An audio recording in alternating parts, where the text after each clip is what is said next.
Capítulo 1. 1900. Mientras se dirigía de la estación a la casa de gobierno, el duque de Inglebury casi no advirtió el bullicio de las familiares calles de Calcuta, llenas de gente. A aquella hora, Calcuta se hallaba invadida por una interminable corriente humana, una confusión de carretas tiradas por bueyes y por los inevitables vendedores ambulantes de pastelillos de arroz, de plátanos y de nueces. Mas sus pensamientos estaban muy lejos de allí, en el magnífico edificio del Taj Mahal. Lord Curzon de Kedleston, el nuevo virrey, había llegado a la India en 1898. Su gran amor por la arquitectura pronto le hizo darse cuenta de que el legado arquitectónico del país se había dañado en forma casi irreparable, debido a la indiferencia de los nativos. Y, apenas sin quererlo, se echó sobre los hombros, ya extraordinariamente cargados de tareas, una más. Iba a poner en movimiento un programa de restauración que él supervisaría personalmente. Su preocupación no se limitaba a los monumentos hindúes e islámicos, puesto que se hallaba también profundamente interesado en los edificios anglo-indios del período del rey Jorge. Resultó muy apropiado, estaba pensando el duque, como ya lo había hecho otras veces, que Lord Curzon hubiera encontrado en la casa de gobierno, en Calcuta, una réplica de su propio hogar familiar. En realidad, fue el conde de Normanton quien, en 1878 decidió que la casa de gobierno allí existente no era comparable a las mansiones de los principales ciudadanos de Calcuta y, por lo tanto, tampoco digna de su posición. Ordenó que fuera derruida. El palacio que erigió en su lugar iba a constituir el símbolo del crecimiento del poder británico. La construcción que terminó en Sulage iba a constituir el símbolo del crecimiento del poder británico.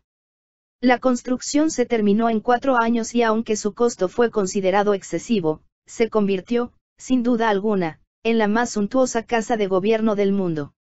El esplendor de su fachada jónica combinaba a la perfección con la admirable simplicidad de sus grandes habitaciones.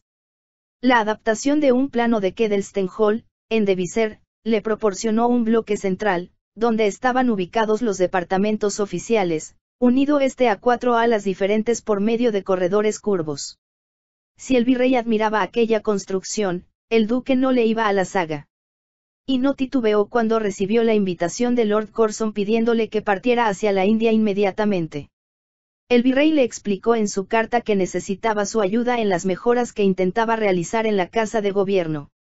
Además, quería también su consejo sobre hermosos templos de la India, únicos en el mundo, que estaban deteriorándose a causa del descuido, porque nadie tenía el sentido común suficiente como para apreciar su valor incalculable.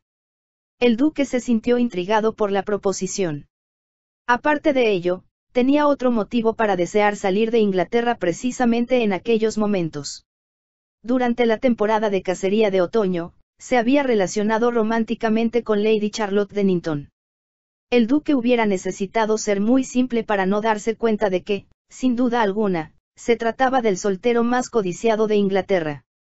Había heredado el ducado inesperadamente, como consecuencia del fallecimiento de 2 herederos más directos.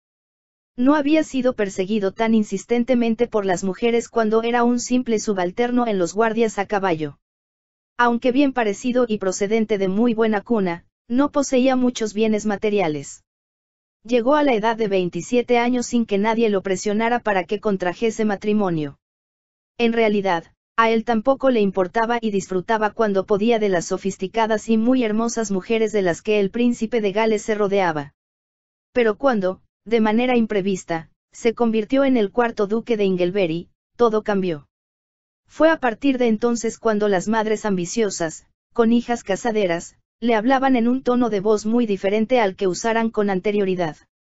Las muchachas eran esparcidas a su paso como pétalos de rosa, con la esperanza de que eligiera entre ellas alguna para convertirla en duquesa. Sin embargo, él había decidido que no se casaría hasta que todo lo que poseía estuviera en orden, y solo lo haría si encontraba a alguna mujer digna de llevar su apellido. Los Berry eran una antigua familia que se remontaba en la historia a través de muchas generaciones. Hasta donde el duque pudo averiguar, existieron entre sus antepasados no pocos libertinos. No obstante, ninguno de ellos se vio envuelto jamás en un escándalo, ni hicieron algo que manchara el nombre de la familia. El matrimonio, por lo tanto, fue descartado por el momento.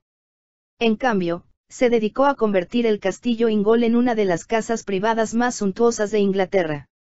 No tenía deseos de compartirla con nadie hasta que, como se decía a sí mismo, fuera considerablemente mayor. A la edad de 33 años, se consideraba un hombre joven todavía. La mayor parte de sus amigos eran más viejos que él. Descubrió que disfrutaban de su compañía. George Curzon, al que se nombró virrey a la edad de 39 años, siempre había tenido un gran afecto al duque. Decidió, poco después de llegar a la India, invitarle a que pasara algún tiempo con él. El duque, por su parte, tenía tantas cosas que atender en Inglaterra, que no habría aceptado la invitación de Lord Curzon con tanta rapidez, ni con tanto placer, si no hubiera sido por Lady Charlotte. Había advertido, durante la temporada social del año anterior, que a donde quiera que él iba ella estaba presente, en forma invariable. Considerada por todos como una de las más grandes bellezas del siglo, estaba, a los 27 años, en la cima de su hermosura. Habría sido imposible para una anfitriona ofrecer un baile o una cena importante sin incluirla como invitada. Y, ciertamente, fascinaba a cuanto hombre entraba en contacto con ella. Hija del duque de Cambrie, se había fugado, cuando tenía 17 años, con Philip Dennington. Se trataba de un hombre en extremo apuesto, de hecho, era devastadoramente apuesto, y para una muchacha de 17 años debió haber parecido un joven dios. Sin embargo, apenas tenía categoría social, por lo que al duque de Cambrie jamás le gustó aquella relación. Mas no pudo hacer otra cosa que aceptar a su yerno. De ahí que no se sintiese muy mortificado cuando Philip Dennington se mató, por cabalgar en forma descuidada durante una carrera de obstáculos. Cayó del caballo y se desnucó. Para entonces, Charlotte contaba 24 años y, sorprendentemente, no habían tenido hijos. Cuando pasó su año de luto, el duque y su esposa decidieron que su hija no cometería un segundo error. El duque abrió la casa Cambrie, en la avenida del Parque. Las primeras fiestas que se dieron en ella fueron suficientes para establecer a Charlotte como una belleza, destinada a brillar igual que una estrella en el ambiente de la alta sociedad londinense. Si su esposo pareció un dios, ella, ciertamente, se asemejaba ahora a una diosa. Era alta, rubia, con una figura bien redondeada, casi voluptuosa, que agradaba a todos los hombres, sin excepción. Su cutis tenía el tono sonrosado y blanco típicamente inglés, y sus ojos eran azules y brillantes. Más aún, sus años de matrimonio con Dennington, que era un hombre mayor que ella, le habían enseñado a ser ingeniosa y divertida. Sabía, también, coquetear con cualquier hombre que se le acercara, y mantenerlo inevitablemente fascinado. El duque no habría sido humano si no hubiera encontrado atractiva a Lady Charlotte. Pronto descubrió que el mundo social en el que ambos se movían había decidido que formaban una pareja ideal. Cuando cenaba en la casa Marlborough, cosa que hacía con frecuencia, siempre encontraba a Lady Charlotte sentada junto a él.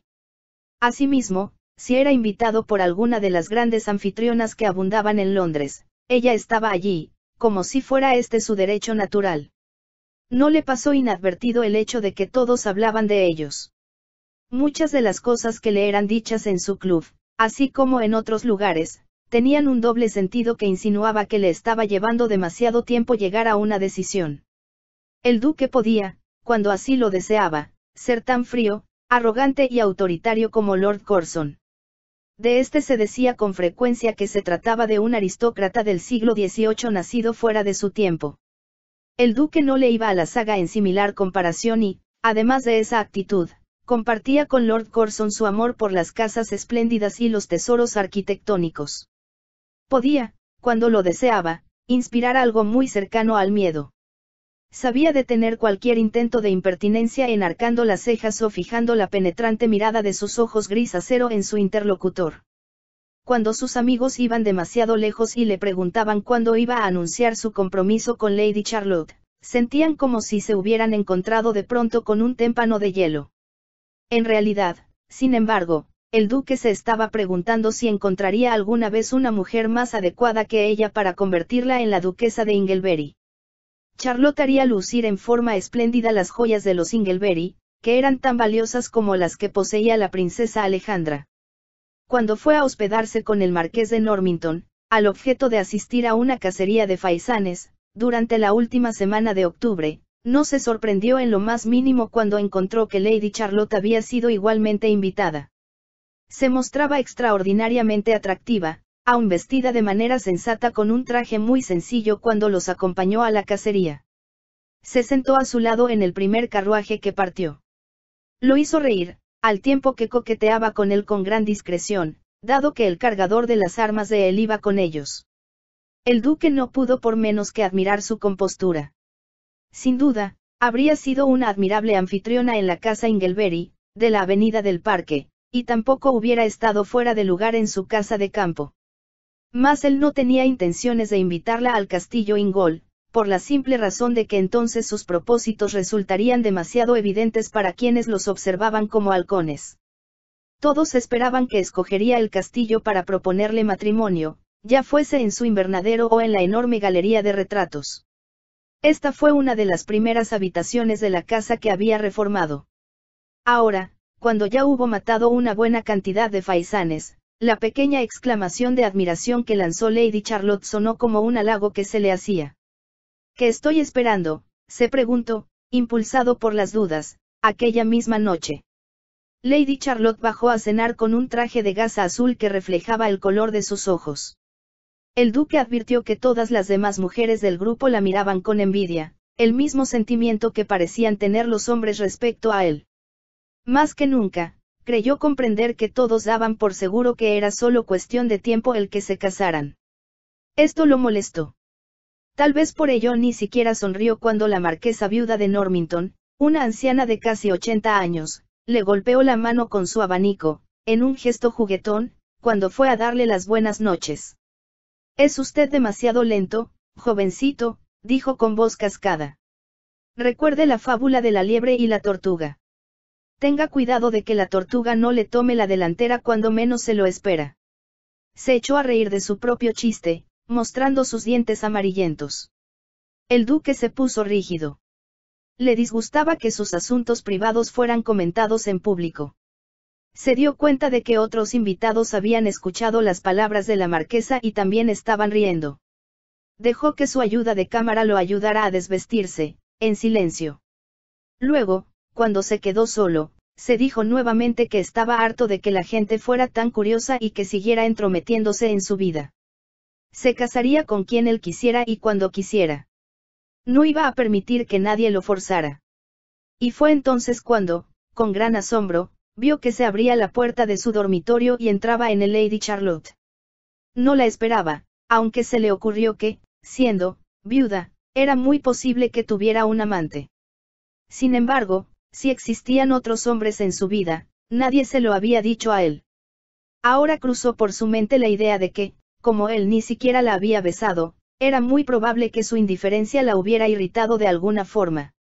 De cualquier modo, en lugar de sugerir que él fuera a buscarla, ella lo había a él, con lo cual lo colocó en una situación difícil, de la que no sabía cómo salir. No hubo, sin embargo, necesidad de que él decidiera nada. Lady Charlotte había tomado ella misma una decisión, y cuando se deslizó dentro de su cama, junto a él, no hubo ya opción para pensar si aquello era algo que él deseaba o no. Mucho más tarde, Lady Charlotte murmuró contra su hombro. «Te amo, Víctor, y no podría imaginarme un hombre más maravilloso ni más excitante que tú».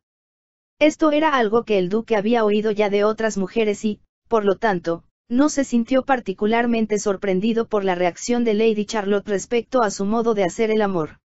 Había sido, por cierto, muy apasionado. En realidad, intenso en grado increíble. De nuevo, eso no sorprendió al duque. Pensó con cierto cinismo que eran invariablemente las mujeres blancas y sonrosadas, muy inglesas, las que se volvían feroces, como tigresas, en la cama. «Me has hecho muy feliz, Charlotte», dijo con delicadeza. Ella levantó la cabeza de su hombro para mirarlo, mientras le decía en tono muy suave. «Eso es lo que quería hacer. Porque tú sabes, Víctor, que te amo». Él no contestó. Le resultó más fácil besar los labios de Charlotte, que estaban muy cerca de los suyos, que expresar algo con palabras. Solo cuando ella se marchó, el duque comprendió que ahora se había involucrado de manera muy profunda con Lady Charlotte, a pesar de sus intenciones de no hacerlo. Lady Charlotte había dejado bien en claro lo que deseaba. Y debido a esta evidencia, todos los nervios de su cuerpo se rebelaron contra la presión de tener que tomar una decisión antes de estar listo para hacerlo. Tal vez se estaba mostrando muy lento, como la marquesa viuda había dicho. Pero el matrimonio era algo que duraba toda una vida. No tenía deseos de encontrarse en la posición de tantos de sus amigos. Nadie podía ser parte del grupo de la casa Marlborough sin darse cuenta de que los maridos que se reunían en los clubes como White y Boodles, durante las primeras horas de la tarde, estaban dejando el camino libre, de manera muy complaciente, para que sus esposas pudieran recibir en casa a sus amantes. El duque sabía que él esperaba, aunque el mundo social lo considerara irrazonable, una esposa que le fuera fiel. No podía imaginar nada más degradante que descubrir que otro hombre había tomado su lugar en el corazón de su esposa, disfrutando de los favores que deberían ser exclusivamente suyos.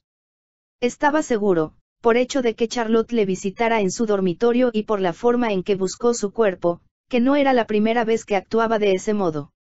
Como viuda que era, no la condenaba por hacerlo, pero si fuera su esposa, sería una cosa muy diferente. Decidió entonces, de forma firme e irrevocable, que no se casaría con Lady Charlotte y que nada ni nadie le obligaría a hacerlo. Todas las noches, mientras estuvieron alojados con el marqués, había ido a él. La última noche, antes del regreso a Londres, le había preguntado muy triste: ¿cuándo volveremos a vernos? Era evidente lo que esperaba que él contestaría. Mientras ella le besaba la mejilla y se acurrucaba un poco más cerca de él, el duque sintió como si lo estuvieran hipnotizando, para obligarle a decir las palabras que ella deseaba oír. En consecuencia, supuso una sensación de alivio, al volver a Londres, el encontrarse con la carta de Lord Curzon. Tomó su decisión de forma inmediata. Telegrafió al virrey, aceptando su invitación, y partió, con gran asombro de toda su servidumbre, 3 días más tarde. No se despidió de nadie y no informó, si siquiera a sus amigos más íntimos, hacia dónde se dirigía. Se limitó a decir a su secretario que tratara de posponer las explicaciones sobre su paradero todo el tiempo que le fuera posible. No quería dar a nadie la oportunidad de que se reuniera con él en el viaje, lo cual no sería imposible si alguien lo seguía y conseguía pasaje en el barco que se disponía a viajar. Estoy huyendo, se dijo, retorciendo los labios en una sonrisa. Llegaron todos los días notas perfumadas con el aroma que usaba Lady Charlotte. Recibió una invitación del duque de Cambridge para casar con él. Y, también, otra de la duquesa para que cenara con ellos el fin de semana. El duque pensó con satisfacción que, para cuando llegaran esas fechas, él estaría ya en alta mar. Con su excelente capacidad de organización, logró escapar sin ninguna dificultad. El equipaje se preparó con gran rapidez. Su ayuda de cámara estaba tan entusiasmado con el viaje como él mismo. Y cuando el barco cruzó el canal de Suez para entrar en el Mar Rojo, el duque sintió que realmente era libre otra vez. Tenía la sospecha de que Charlotte lo estaría esperando cuando regresara a casa, pero eso ahora importaba poco. Ahora sabía, por lo que George Curzon le había dicho en su carta, que disfrutaría de la India más de lo que lo hiciera en el pasado. Había pasado muchos meses en aquel país, acompañando al comandante de su regimiento, cuando era virrey el marqués de Dufferin. No viajó excesivamente por la región, en cambio, sí había pasado lo que él consideraba horas de aburrimiento en Durbar, fiestas de jardín, cenas muy prolongadas y bailes oficiales. Ahora tenía la sospecha de que George Curzon tenía ideas muy diferentes acerca de cómo debería invertir su tiempo, y no estaba equivocado. Inmediatamente después de su llegada, le mostró las mejoras que había hecho en la casa de gobierno. Estas incluían luz eléctrica, servicios con bañeras fijas en lugar de las viejas de madera pintadas de verde, elevadores y ventiladores eléctricos también. Al duque le congratuló el hecho de que el virrey hubiera respetado los viejos acondicionamientos de aire manuales en el vestíbulo de mármol y en los despachos oficiales, ya que sus movimientos medidos resultaban muy agradables. «Es absolutamente espléndido, George», exclamó el duque. «Y justo lo que hubiera esperado de ti». Ahora, ven a ver qué más he hecho, dijo el virrey. Entonces, le mostró fotografías que habían estimulado el interés del duque y provocado en él un sentimiento de excitación. De algún modo, se parecía a lo que sentía por una mujer hermosa. El Taj Mahal, de Agra, una joya de indescriptible belleza, estaba siendo destruido de las gentes y la erosión que le causaba los elementos. Se veía sucio, dilapidado y en necesidad de reparaciones urgentes. De manera similar, la mezquita de las Perlas, en el fuerte de la ciudad de Fatehpur Sikri, en la Ore Akari, había sido abandonada tras el fracaso de la guerra con Egipto. También parecían haberse echado en el olvido el palacio de Mandela, las ruinas de Bhupur y docenas de templos, mezquitas y otros monumentos que tenían una belleza que envidiaba el resto del mundo. Todos se estaban perdiendo para las futuras generaciones como consecuencia de la rapidez de los indios y la indiferencia de los ingleses. ¿Me ayudarás?, preguntó el virrey con sencillez. Por supuesto, contestó el duque. Partió inmediatamente hacia Agra y lo que descubrió lo tuvo tan fascinado, que permaneció mucho más tiempo del que Lord Curzon planeara. Sin embargo, aceleró las obras de restauración que Curzon había iniciado antes de regresar de mala gana a Calcuta. Se detuvo en el camino para contemplar un templo invadido por la vegetación, bajo cuya maleza, sin embargo, se encontraban las tallas más extraordinarias que era posible imaginar. Había anotado cuánto detalle creyó de interés y tomó numerosas fotografías con una de las nuevas cámaras que había llevado con él desde Inglaterra. Los caballos del carruaje penetraron a través de las magníficas rejas de la casa de gobierno. El duque se sentía impaciente, como un joven estudiante, por relatar a su anfitrión, ya que sabía muy bien lo interesado que estaba en ello Lord Curzon, todo cuanto tenía que comunicarle.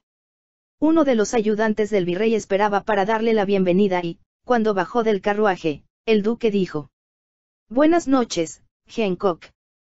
¿Está todo bien?» «Todo, su señoría. Su excelencia estaba deseoso de que usted volviera.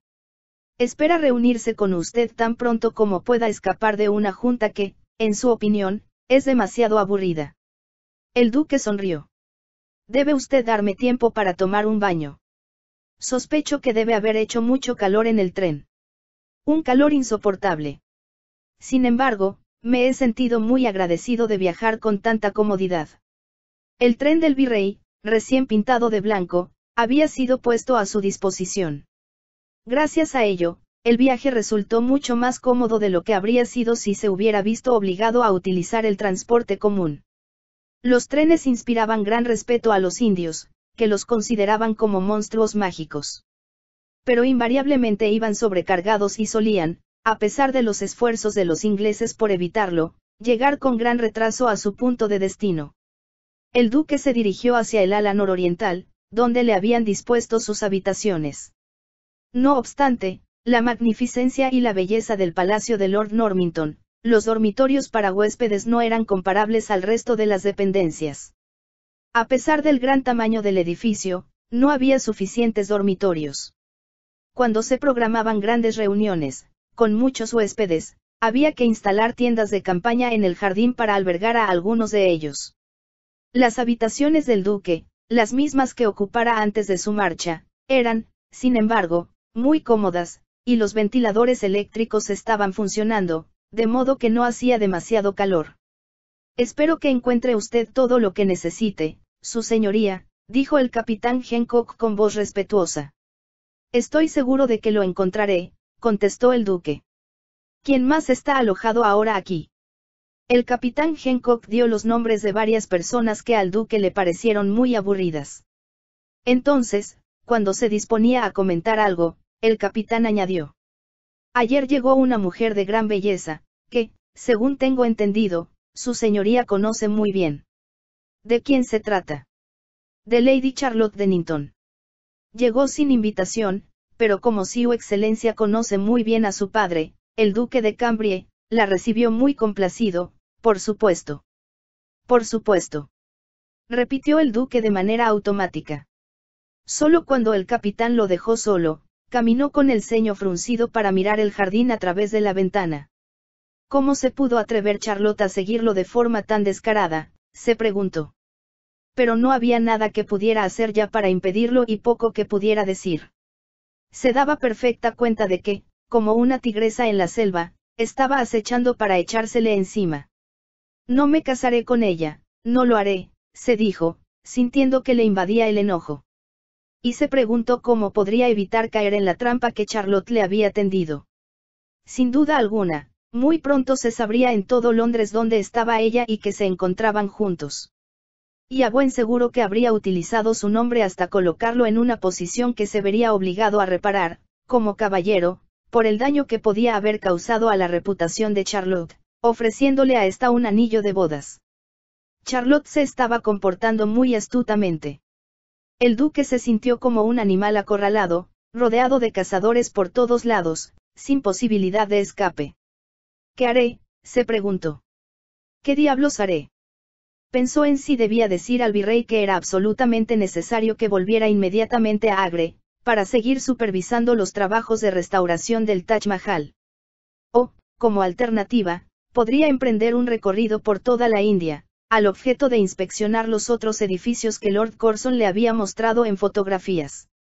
Sin embargo, estaba seguro de que, si sugería esto, Lady Charlotte insistiría en acompañarlo. Si ella apelaba al virrey, o, peor aún, a su gentil esposa, Mary, que siempre deseaba lo mejor para todos, sería imposible para él rechazar su compañía. El duque se dio un baño y se cambió de ropa.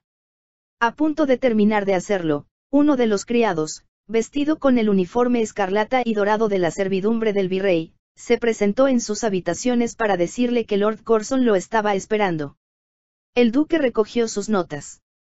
Recorrió la distancia, lamentablemente larga, existente entre su dormitorio y la sala privada del virrey, que se encontraba en el ala suroccidental. Constituyó un alivio el encontrar a Lord Curzon solo, sentado frente a su escritorio, con un buen número de papeles ante él. Se puso de pie, con expresión de satisfacción, lo cual le hacía parecer más joven de lo que era en realidad. «¿Has vuelto, Víctor?», exclamó. «Es un placer verte de nuevo». «Tengo mucho que contarte», dijo el duque. «Estoy impaciente por oírlo», manifestó Lord Curzon. «Y tengo algo que decirte, que sé que te sorprenderá». El duque estaba tan deseoso por mostrar sus fotografías y leer sus notas, que no prestó atención a lo que Curzon acababa de decir. Fue una hora más tarde, al terminar de explicar todo lo que había visto y hecho, cuando el virrey dijo, recargándose en el respaldo de su asiento: «Me has ayudado magníficamente, Víctor, y no sé cómo puedo agradecerte lo que has hecho por mí. Dios sabe bien que falta todavía mucho trabajo por realizar». «Cuando menos, has empezado ya», dijo el duque. «Pero estoy de acuerdo contigo en que se llevará toda una vida, o tal vez varias vidas completas, salvar lo que necesita ser salvado en este país». Al decir esto, pensó que ese era el momento oportuno para sugerir a Lord Curzon emprender de inmediato otra exploración y hacerlo solo. Más antes de que pudiera hablar, sin embargo, Lord Curzon dijo: «Tengo aquí una carta que te sorprenderá tanto como me ha sorprendido a mí. Creo que debe hacerse algo al respecto. Y, lo que es más, estoy seguro de que tú eres la única persona que puede ayudarme». El duque escuchaba y se preguntaba qué era lo que el virrey iba a comunicarle. Le era imposible no continuar pensando en Charlotte, quien quizás estaba esperando impacientemente encontrarse con él. Indudablemente, pensó, informaría a los Curzon de cuál era la relación exacta entre ellos. Lo haría de forma tan sutil, que no sospecharían siquiera que se trataba de una farsa. En cualquier caso, dejaría muy claro que iba a convertirse en la duquesa de Inglebury. «¿Qué puedo hacer?», clamaba a gritos la mente del duque. Como en un sueño casi pueril, hubiera querido disponer de una alfombra mágica en la que poder volar desde la casa de gobierno a otra parte del mundo donde no pudiera alcanzarlo. El virrey encontró la carta que estaba buscando, la desdobló y dijo al hacerlo: «Mandé traducir esta carta al inglés, porque pensé que sería más fácil para los dos entenderla, aunque creo que, en realidad, tú hablas javanés». «Javanés», comentó el duque ligeramente. El virrey asintió. «Esta carta es del sultán de Yogyakarta. Me escribió de forma confidencial, porque, tal como dice en lenguaje muy florido, se ha enterado de mi intención de restaurar los tesoros de la India e implora de rodillas que lo ayude. ¿De qué manera?, preguntó el duque. Tú has oído hablar, por supuesto, del magnífico templo de Borobudur. El duque lo pensó durante un momento antes de explicar. Está en el interior de Java y, a menos que esté también equivocado, Stamford Raffles, cuando fue gobernador de aquella región durante un breve periodo de dominio británico, cuando las guerras napoleónicas, descubrió Borobudur. Exacto. Y suponía que tú recordarías que Raffles ordenó, en 1814, que fuera despejado de la maleza que lo había invadido.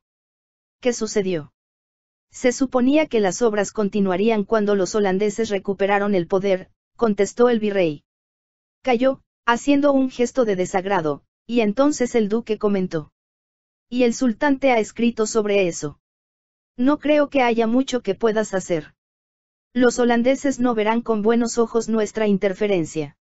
El sultán se da perfecta cuenta de ello, pero me dice que se ha enterado de la existencia de otro templo de gran importancia situado más cerca de Yogyakarta. De acuerdo con él, no ha sido estudiado todavía y los holandeses no se han percatado ni siquiera de su descubrimiento. El duque enarcó una ceja, mas no dijo nada, y el virrey continuó. El sultán dice que el templo es único. Y es por esa razón que solicita, o, mejor, implora que vaya yo mismo a verlo, lo cual, naturalmente, es imposible.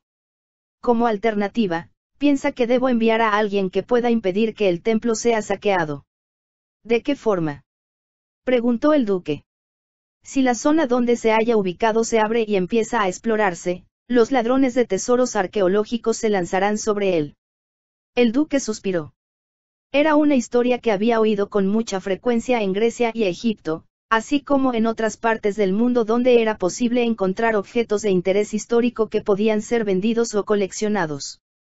Quiero que leas la carta del sultán, dijo el virrey, y no puedo menos de sentir, Víctor, que valdría la pena que visitaras Yogyakarta.